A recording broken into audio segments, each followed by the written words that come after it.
En 2010, je travaillais chez OGM Land, une entreprise spécialisée dans la prospection et la négociation foncière pour des sociétés pétrolières et gazières.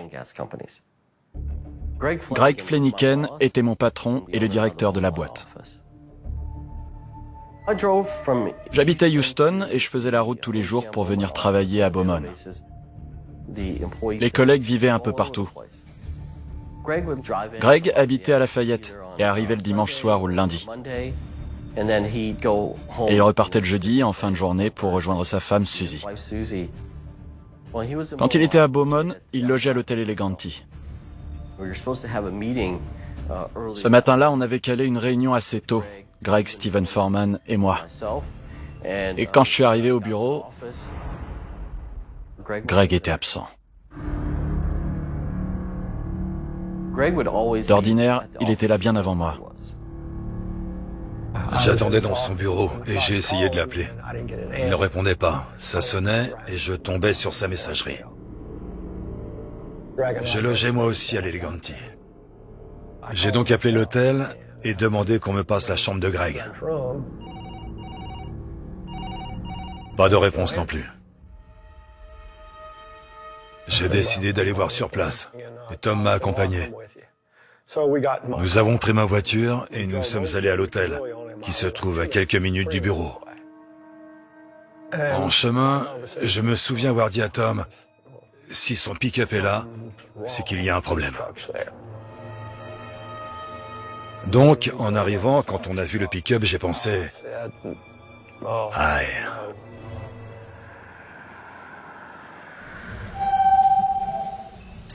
Steven a demandé au réceptionniste de nous passer la clé de la chambre de Greg, la 348.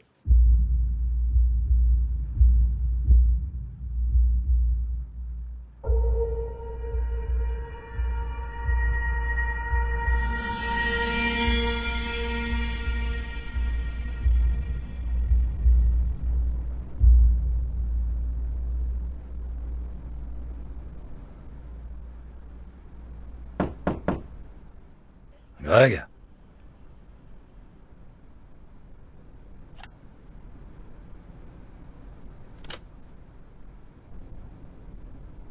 Quand je suis entré,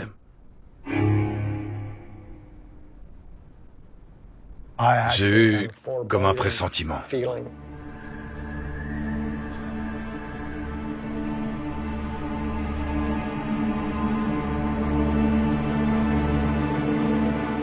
J'ai vu Greg étendu au sol.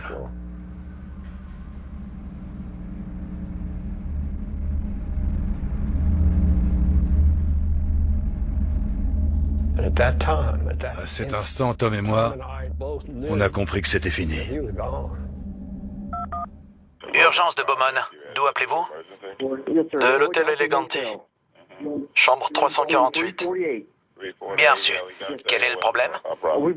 Je crois qu'un homme est mort, le corps est froid. Son nom? Greg Fleniken. En les attendant, on s'est assis par terre dans le couloir. L'atmosphère était très glauque. On se serait cru dans Shining.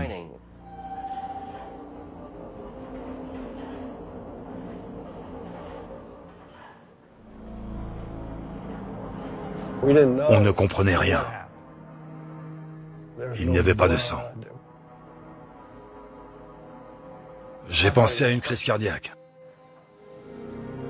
Et puis, la police est arrivée.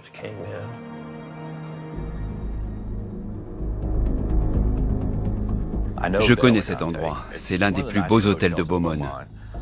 Et comme souvent, il y a une histoire. D'autres personnes y avaient trouvé la mort. Ce n'était pas la première fois. Je me demandais ce que j'allais trouver. L'hôtel Eleganti accueille souvent des fêtes de famille, des mariages ou des congrès. Mais il a aussi sa part d'ombre. Il est connu de la police pour divers actes de criminalité. Quand l'ouragan Katrina a frappé la Louisiane et le Texas, les rescapés en provenance de la Nouvelle-Orléans ont été hébergés dans cet hôtel. Cette situation a engendré de nombreux problèmes. Et la police était là tous les soirs.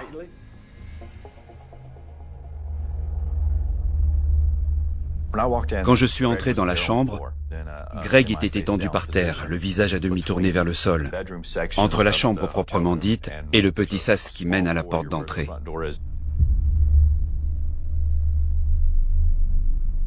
Il portait un bas de pyjama bleu marine. Visiblement, il s'était mis à l'aise, il était prêt à se coucher. On aurait dit qu'il dormait. Sur le lit, on voyait parfaitement l'endroit où il s'était allongé. Il avait empilé des oreillers. Il y avait un cendrier, un paquet de cigarettes, une barre chocolatée à moitié entamée et son téléphone. La porte n'avait pas été forcée. Il n'y avait pas de traces de lutte, la chambre était rangée, ça ne ressemblait pas à un vol. Il y avait son ordinateur et quelques centaines de dollars dans son portefeuille. C'était comme s'il ne s'était rien passé. Nous avons appelé le service de médecine légale pour déterminer la cause du décès. Tom et Steven nous ont expliqué que Greg se nourrissait mal. Il fumait, ne faisait pas de sport et n'allait jamais chez le médecin. J'ai donc pensé à une crise cardiaque foudroyante.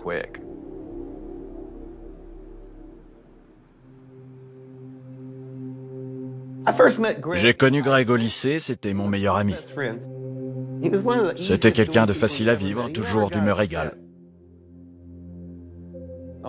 J'adorais sortir en mer avec lui, aller pêcher, boire des bières, parler de tout et de rien.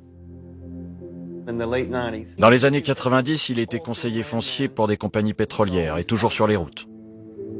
Il a fait ça pendant des années. Il a gravi les échelons jusqu'à devenir copropriétaire de la boîte. Il a rencontré Suzy au Grand Street Dance Hall, une célèbre salle de Lafayette où de nombreux groupes se produisaient. Suzy est musicienne et chanteuse. Ils sont devenus amis et ils ont commencé à sortir ensemble. Greg adorait Suzy. Il l'a portée au nu. Ça a été un vrai coup de foudre. Greg et Suzy se sont mariés en 1990. Ils n'avaient pas d'enfants, ils consacraient tout leur temps libre l'un à l'autre. Ils formaient un très beau couple tous les deux. Ils se soutenaient, ils faisaient front ensemble, ils se ressemblaient beaucoup. Ils adoraient sortir et faire la fête.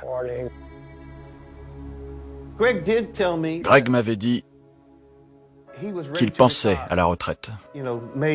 Il voulait faire encore un an et raccrocher pour aller vivre à plein temps à Lafayette. J'ai dû appeler nos clients pour leur annoncer son décès. Suzy n'arrêtait pas de pleurer. On était terrassés par le chagrin.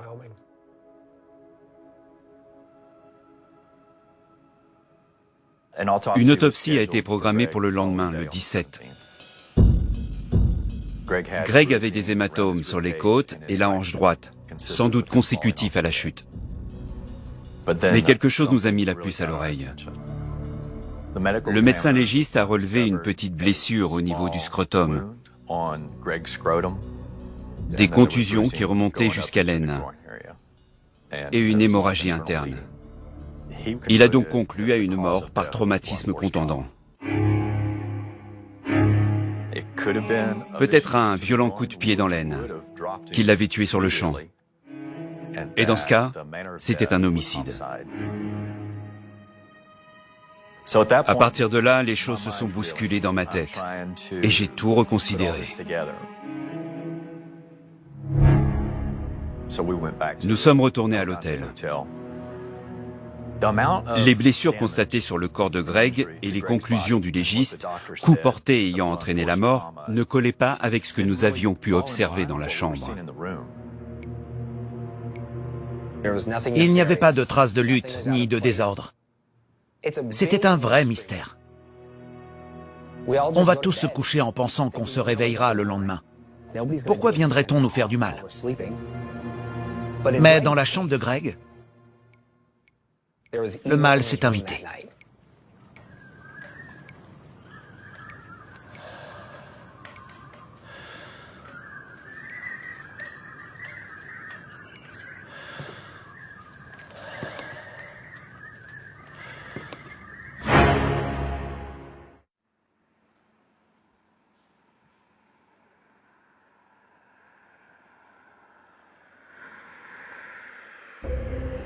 Le lendemain soir, quand je suis rentré me coucher à l'hôtel, c'était compliqué.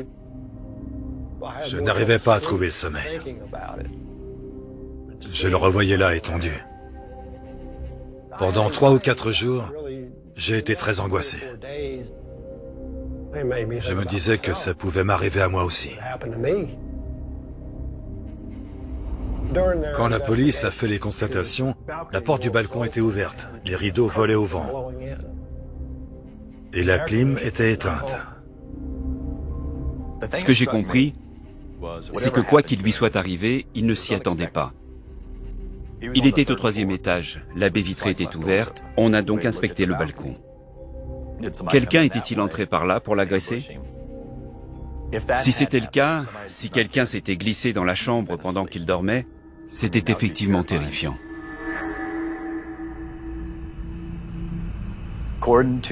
L'autopsie avait révélé que le décès, qui à première vue faisait penser à un infarctus, était dû à un coup violent. Qui pouvait avoir porté un tel coup, au point d'entraîner sa mort? Ensuite, les enquêteurs ont cherché à reconstituer l'emploi du temps de Greg les jours qui ont précédé sa mort. Scott Apple a visionné les bandes des caméras de surveillance du secteur. Avant d'être tué, Greg venait de passer 3 nuits dans cet hôtel. Grâce aux caméras de surveillance, nous avons pu établir que le 15, il avait quitté son travail et regagné l'hôtel entre 17h30 et 18h30. Il était seul et marchait d'un pas tranquille. Il n'y a pas de caméra dans les couloirs ni dans les chambres. C'était tout ce qu'on avait. Était-il allé dans sa chambre? Combien de temps y était-il resté? Pour le savoir, nous avons interrogé le technicien de maintenance, un certain Nicolas Garcia. Ces types en savent parfois plus que le réceptionniste. Grâce au registre informatique fourni par cet homme, nous savions que Greg avait loué un film, un Marvel, vers 19h.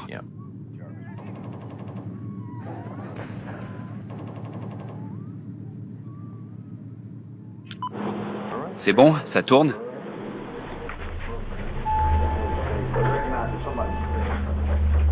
C'est du papier à cigarette, ces murs.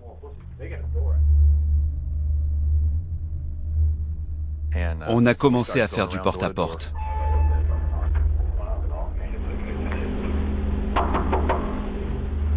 J'aimerais discuter avec vous de la soirée du 15. C'était mercredi dernier.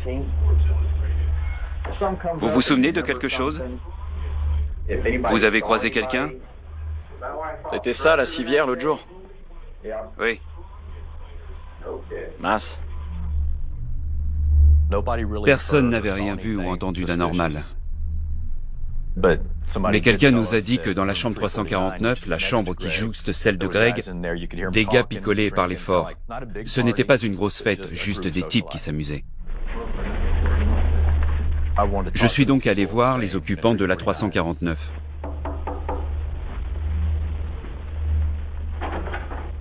Bonsoir. Bonsoir. Scott Apple, police de Beaumont. Je peux vous parler? Oui? Vous êtes arrivé quand?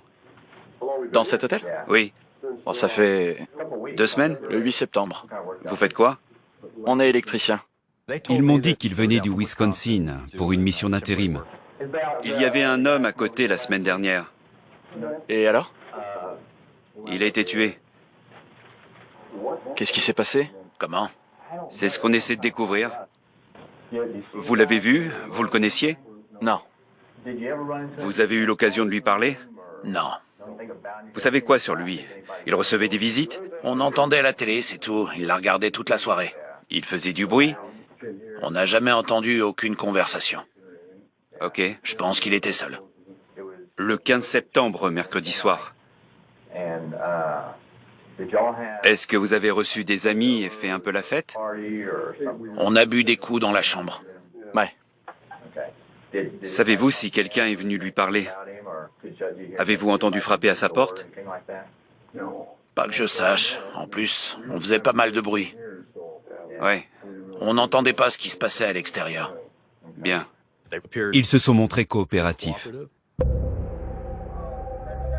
On n'avait rien à se mettre sous la dent. Aucune piste ne se dessinait.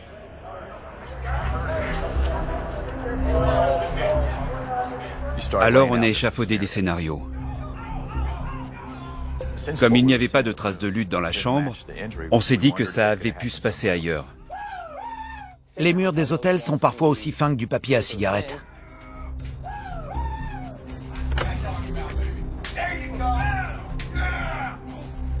L'une des théories était que, si ces types faisaient du bruit, Greg était peut-être allé frapper à leur porte.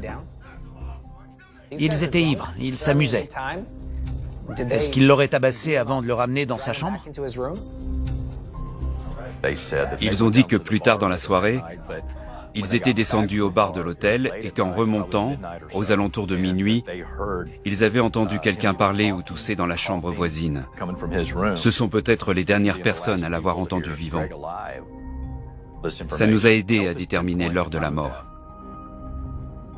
Nous avons pris leur adresse et leur numéro au cas où nous aurions besoin de les recontacter ultérieurement.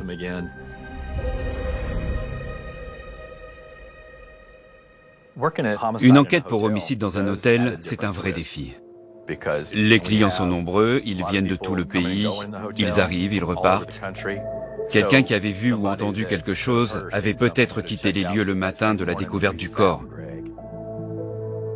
On avait l'impression de faire du surplace.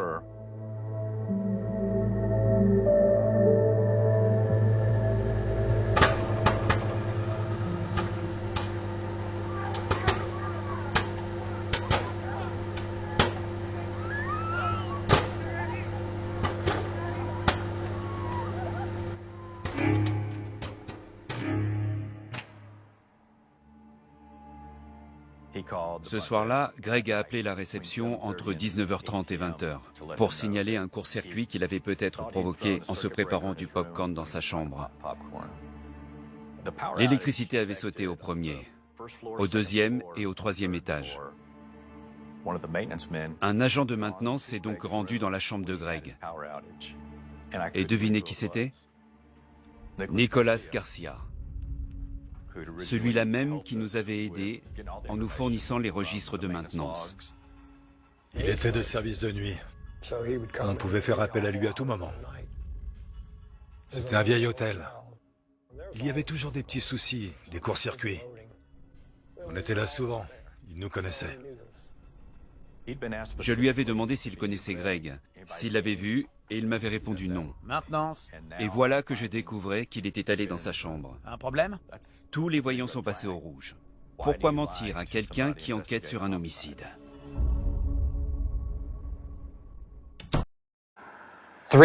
Après 3 semaines d'enquête, on n'avait toujours aucune idée de ce qui s'était passé dans la chambre 348.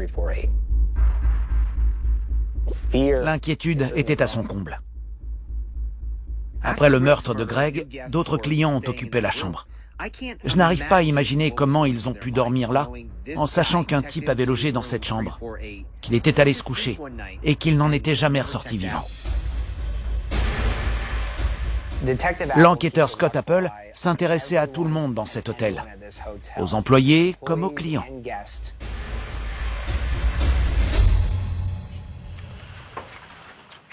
Et à partir de ce moment-là, Nicolas Garcia, le technicien de maintenance, est devenu son suspect numéro 1. Maintenance. Garcia avait un casier. Il avait notamment été condamné pour agression sexuelle. Vous avez une victime avec une blessure au scrotum et un agent de maintenance fiché pour agression sexuelle, qui en plus a menti. Il était allé dans la chambre de Greg. Est-ce qu'il lui avait fait des avances que Greg avait repoussées? Ou bien était-il simplement furieux d'avoir été dérangé pour effectuer une réparation et pour se venger, s'était-il défoulé sur ce client? Est-ce que Greg et lui se connaissaient? Est-ce que c'était une vengeance personnelle?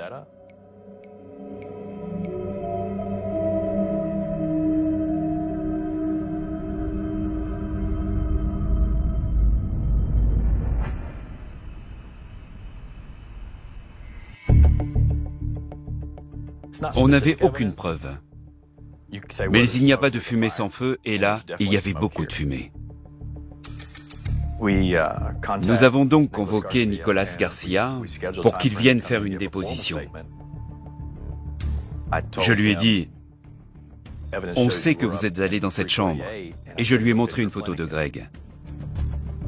Et la mémoire lui est revenue. Il a dit, « Effectivement, c'est peut-être lui qui a appelé. »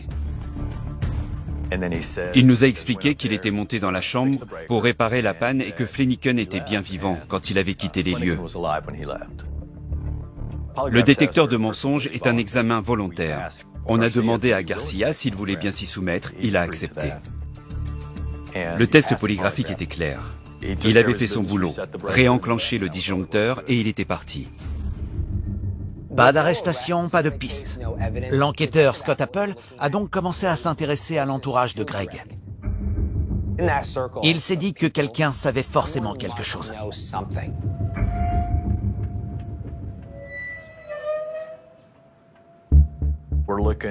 On cherchait quelqu'un qui aurait eu des raisons de lui en vouloir. Et on s'est penché sur l'entourage professionnel. La police s'est intéressée à moi et à d'autres personnes de la société. Mike Flanagan, le frère de Greg, était le co-dirigeant de l'entreprise. Mike m'a expliqué que 5 jours avant la mort de Greg, ils avaient licencié une femme appelée Monica. Son mari, Joseph, était visiblement furieux. Le mari en voulait à Greg. Il n'arrêtait pas d'appeler le bureau. Passez-le-moi. C'est quoi ce bordel? Qui a pris cette décision? Pourquoi?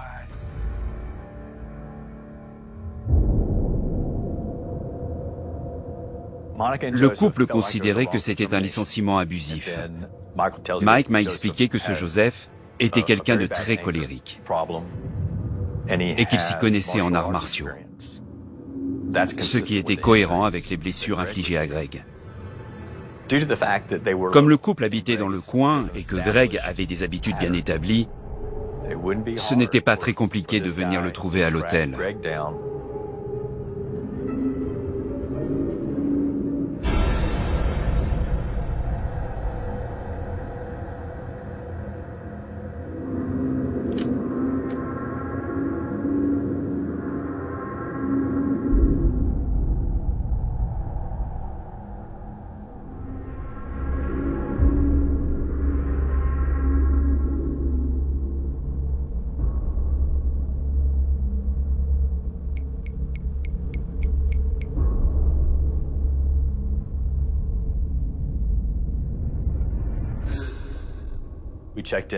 Nous avons donc enquêté sur Joseph et Monica, mais nous avons eu confirmation que Joseph n'était pas dans le périmètre de l'hôtel la nuit où Greg a été tué. On espérait vraiment trouver une preuve qui permettrait de constituer un dossier, mais cette piste-là n'a rien donné non plus.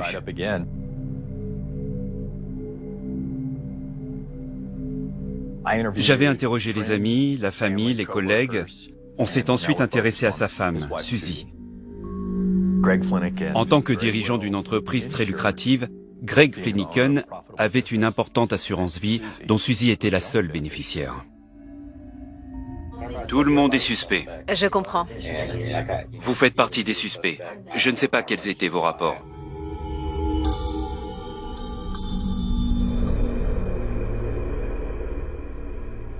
Les enquêteurs ont cherché à reconstituer l'emploi du temps de Suzy le soir du 15 septembre.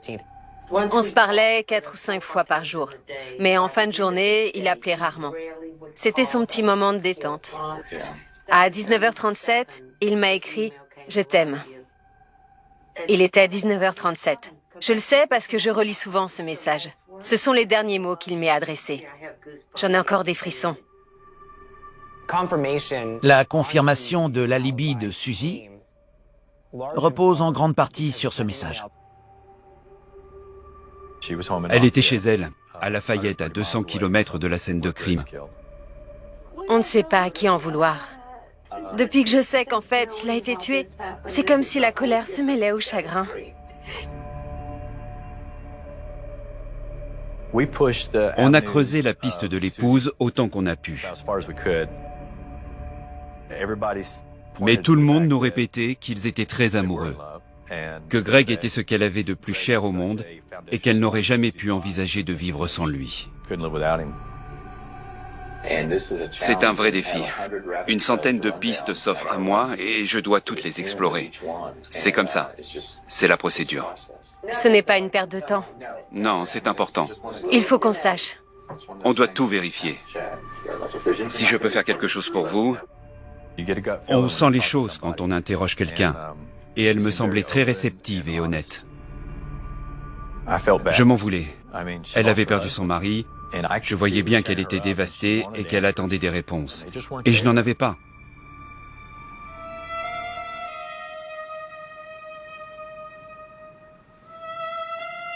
Fin 2010, je travaillais jour et nuit pour retrouver l'assassin de Greg. J'avais enquêté sur Suzy, les collègues, les employés,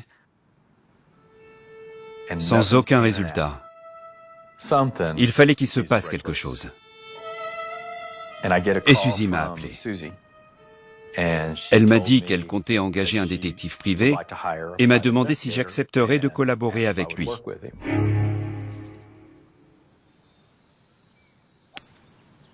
J'ai reçu l'appel de Suzy en pleine partie de golf. Elle m'a dit « J'ai perdu mon mari, il a été tué ». Elle pensait que je pouvais aider à trouver le coupable.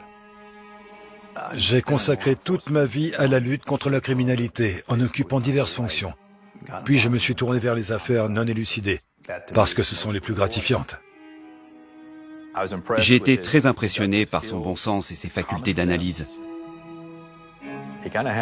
On voyait qu'il était du genre à ne pas lâcher le morceau. J'étais très impatient de voir ce qu'il pouvait nous apporter.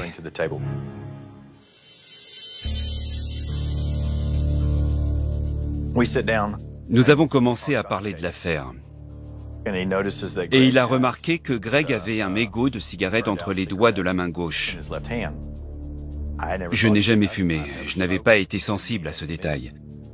Mais ça a retenu l'attention de Ken, parce que Greg était droitier. On l'a retrouvé devant le sas d'entrée. Donc j'ai compris qu'il devait tenir sa cigarette de la main droite et qu'il l'a saisie de la main gauche pour pouvoir ouvrir la porte. Est-ce que quelqu'un a frappé à sa porte et au moment où il a ouvert, lui a porté le coup fatal? J'en ai conclu que, quoi qu'il se soit passé ce soir-là, ça a eu lieu dans cette chambre.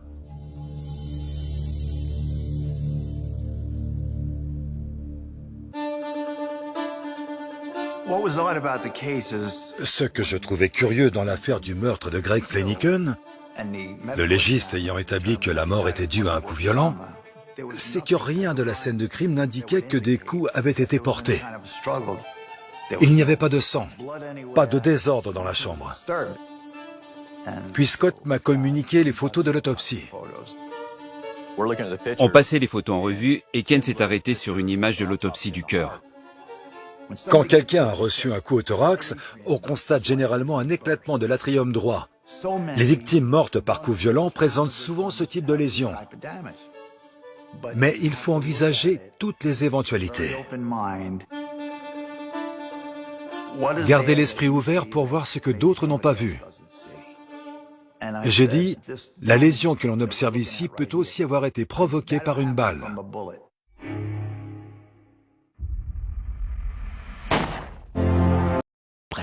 Est-ce que Greg aurait pu être tué par balle? Quelqu'un avait-il pénétré dans la chambre pour l'abattre pendant son sommeil? Quand un corps arrive à la morgue, on commence par faire des radios pour savoir où sont les balles. Mais comme on avait d'abord pensé à un infarctus ou à un AVC, on n'avait pas fait de radio et donc pas trouvé de balles. Le corps avait été incinéré.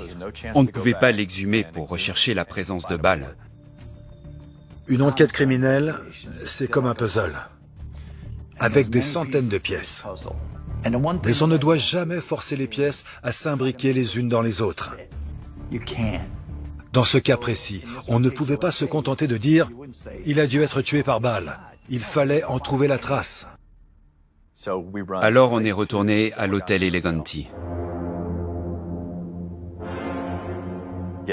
Dans la chambre 348. Brennan et Apple cherchaient une preuve qui leur permettrait de confirmer la théorie du coup de feu. Ils ont fouillé chaque centimètre carré.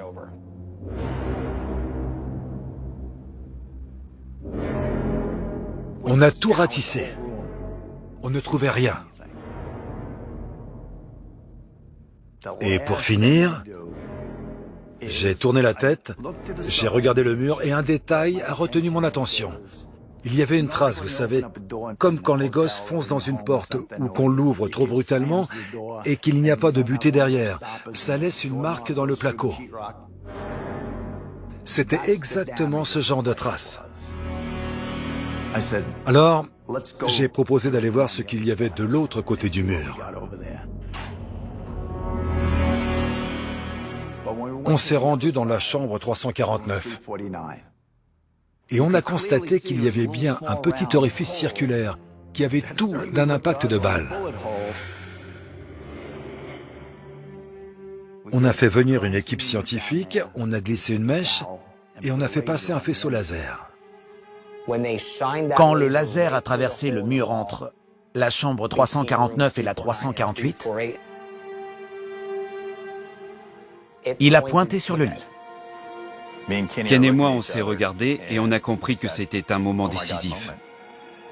Si Greg avait été étendu là, les pieds dans cette direction, le faisceau aurait pointé pile entre ses jambes. Ses blessures prenaient sens. La lacération au scrotum, les contusions et les lésions depuis l'aine jusqu'au cœur. Tout prenait sens désormais. Les preuves matérielles venaient étayer les conclusions auxquelles nous étions arrivés, Scott et moi. Mais ça ne suffisait pas. On n'avait pas trouvé de balle. Maintenant, il fallait essayer de faire avouer quelqu'un. Au cours de l'enquête, Bonsoir. Bonsoir. j'avais interrogé les électriciens qui étaient à côté. Ils m'avaient dit qu'ils avaient passé la soirée à boire et qu'ils n'avaient rien vu ni entendu. Ces électriciens, Lance Mueller et Timothy Steinmetz, étaient partis depuis longtemps. Scott et moi, on s'est donc rendus à Chippewa Falls, dans le Wisconsin, pour interroger ceux que l'on considérait comme nos suspects.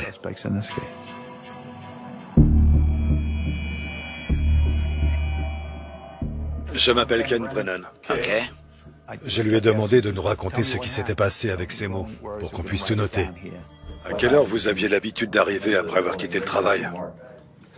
En général, on rentrait vers 18h, 18h30. Nous? Vous voulez dire Lance et vous? On logeait ensemble. D'accord. Avez-vous une idée de ce qui a pu arriver au type qui se trouvait de l'autre côté du mur, dans la 348? Oui, ça devait être la 348, mais j'en ai aucune idée. Comme je vous l'ai dit, je sais rien sur lui. Je l'ai simplement entendu tousser cette nuit-là. C'est tout. Je savais pas qu'il y avait quelqu'un à côté avant de l'entendre tousser. Voilà. Quand l'avez-vous entendu? Entre minuit et 1h, quand on est remonté du bar. Il a fait une déposition. Une fois qu'il a eu signé et certifié conforme à ses déclarations, on s'est dit, on le tient. L'un des éléments clés qui avait retenu l'attention de Ken, c'est que la baie vitrée était entr'ouverte et que la clim était éteinte. Suzy lui avait dit que Greg aimait dormir au frais et qu'il aurait mis la clim. Il faisait chaud dans cette chambre, ça ne lui ressemblait pas.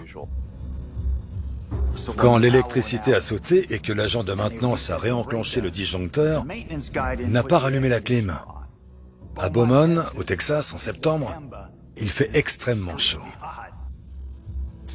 En 15 à 20 minutes, la température serait remontée et Greg se serait rendu compte que la clim n'avait pas été rallumée. Il a donc certainement été tué dans cet intervalle. Cela nous a permis de déterminer l'heure de la mort, qui a dû se produire entre 21h et 22h. Donc le fait qu'ils nous disent qu'ils avaient entendu Greg tousser ou parler entre minuit et 1h du matin, alors qu'on sait qu'il a dû être tué vers 22h, c'était suspect. Il mentait. C'est parfait. Ok. Je vous remercie. C'est tout? Un instant. Maintenant que vous avez signé, vous êtes dans de sales draps. Vous venez de faire un faux témoignage. Et c'est un délit. Ok. Dites-nous ce qui s'est passé. Je savais qui. Les électriciens. Mais je ne savais pas pourquoi. Je n'avais pas de quoi constituer un dossier. Il manquait le mobile. Comment Greg avait-il été tué? Et pourquoi? Alors, on a évoqué la prison et essayé de le faire culpabiliser. On sait ce qui s'est passé. On est retourné dans la chambre et on a fait notre boulot. On a toutes les preuves qu'il nous faut. Vous savez ce qui s'est passé, on le sait. Racontez-nous maintenant. Et il a parlé. On était là. Tu paries? Allez, vas-y, moi je parie. Et... Trent a ramené le foutu flingue de Lance. Elle était où cette arme?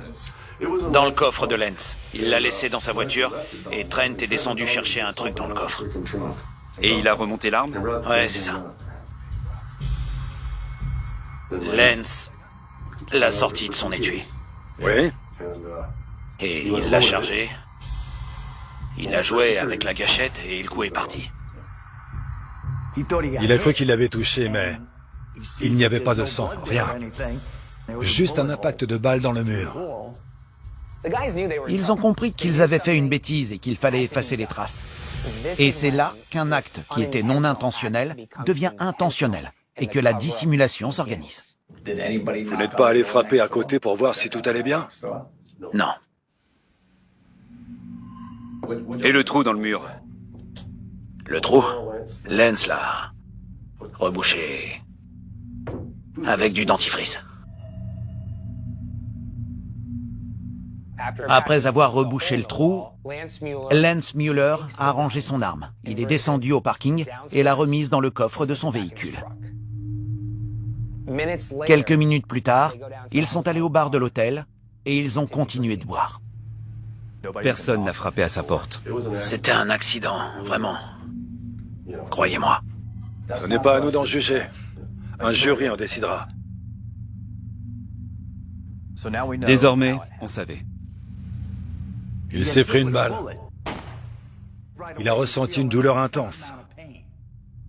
Il s'est levé et il a essayé d'atteindre la porte pour appeler à l'aide. Mais il n'est pas arrivé jusque-là.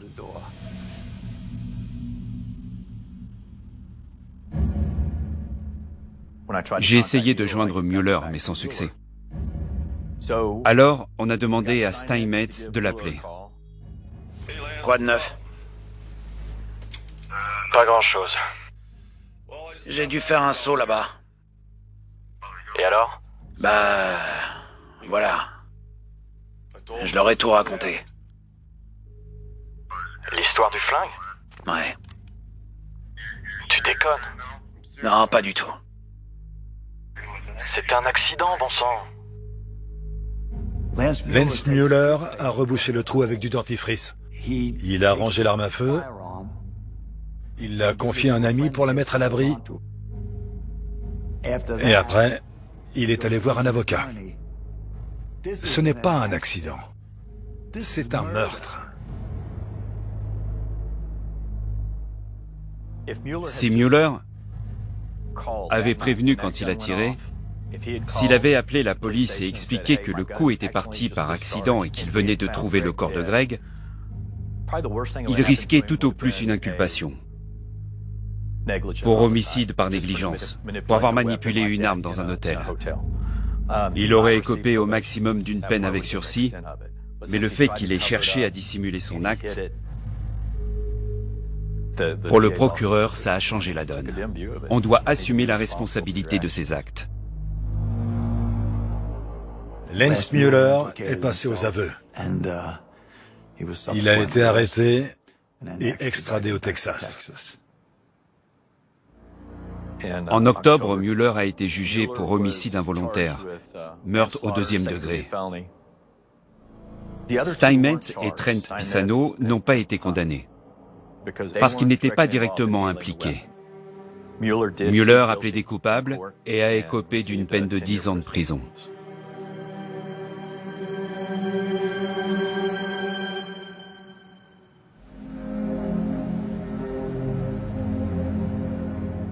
Ils ont maquillé le truc. Et le lendemain, ils sont allés travailler comme si rien ne s'était passé. Vous êtes couché, une balle traverse le mur et vous tue. Comment c'est possible? Je n'ai jamais vu une chose pareille dans aucune des affaires sur lesquelles j'ai travaillé ou dont j'ai pu avoir connaissance. Une balle qui pénètre dans le corps de Greg Flanagan et qui traverse tout l'abdomen jusqu'à atteindre le cœur. C'est la seule fois. J'étais heureux pour Suzy que l'affaire soit enfin résolue. La vérité ne lui rendra pas Greg. Mais celui qui est responsable de sa mort a dû en répondre. Greg était un type bien. C'est une perte immense. Pour moi, et surtout pour Suzy. Il était tout pour elle. Il est parti trop tôt. On l'aimait, et il me manque.